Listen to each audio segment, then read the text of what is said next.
بات یاد رکھو کہ رمضان کا بنیادی مقصد کیا تھا؟ تقویٰ. اور تقویٰ کہتے ہیں حرام خواہشات سے بچنا، اللہ کے حکام کو پورا کرنا. تو ہم میں سے ہر شخص کی ذمہ داری ہے وہ یہ دیکھے کہ رمضان میں میرے اندر کتنا تقویٰ پیدا ہوا ہے. بعض ایسے ہوتے ہیں خوش قسمت جو رمضان میں سارے گناہوں کو چھوڑ دیتے ہیں، بالکل یو ٹرن لے لیتے ہیں، جس طرف جا رہے تھے نا وہاں سے بالکل ہٹ جاتے ہیں. اور بعض ایسے ہوتے ہیں جو 50% تبدیل ہو جاتے ہیں. تو بھائی اگر ہم 100% تبدیل نہیں ہو سکتے 50% ہو جائیں. 50% مشکل ہے، 25% ہو جائیں، 10% ہو جائیں، 5% ہو جائیں، 1% ہو جائیں.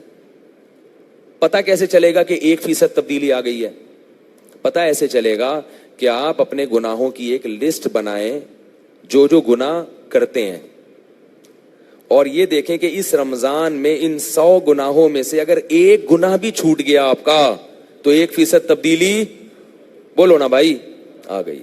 اور اگر ایک بھی نہیں چھوٹا تو جیسے چلے تھے وہیں کے وہیں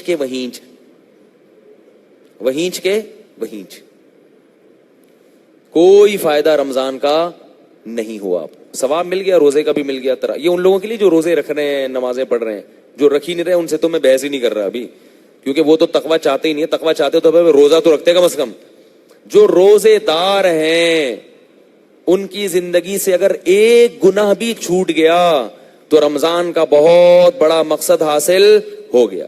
اگر آپ بد نظری کے عادی ہو، شراب کے عادی ہو، اللہ نہ کرے زنا کے عادی ہو، ماں باپ کی نافرمانی کے عادی ہو، نماز قضا کرنے کے عادی ہو، ایک گناہ تو کم از کم چھوڑ دو بھائی.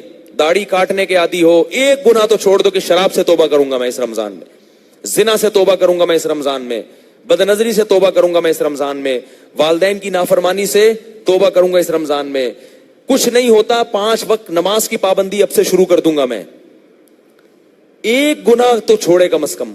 ہمارے ہاں پورا رمضان گزر جاتا ہے، کوئی ایک گناہ بھی ہماری زندگی سے نہیں نکلتا،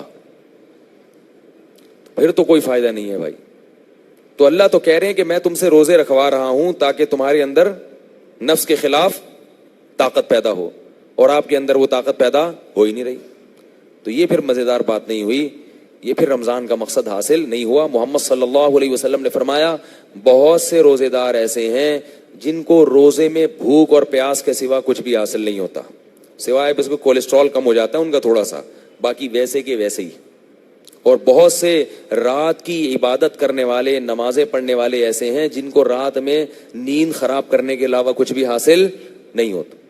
بس جاگ لیے، جاگنا سیکھ لیے اور کچھ بھی حاصل نہیں ہوتا. کون لوگ ہیں یہ؟ جو گناہ نہیں چھوڑتے اور گناہ چھوڑنے کی فکر بھی نہیں کرتے. اگر گناہ نہیں چھوٹ رہا کم از کم فکر کرنا شروع کر دے تو یہ بھی ایک اسٹیپ ہے. اور یاد رکھو ایک گناہ چھوڑنے سے دوسرا گناہ چھوڑنا خود بخود آسان ہو جاتا ہے. اللہ تعالیٰ مجھے بھی ان باتوں پر عمل کی توفیق عطا فرمائے، آپ حضرات کو بھی.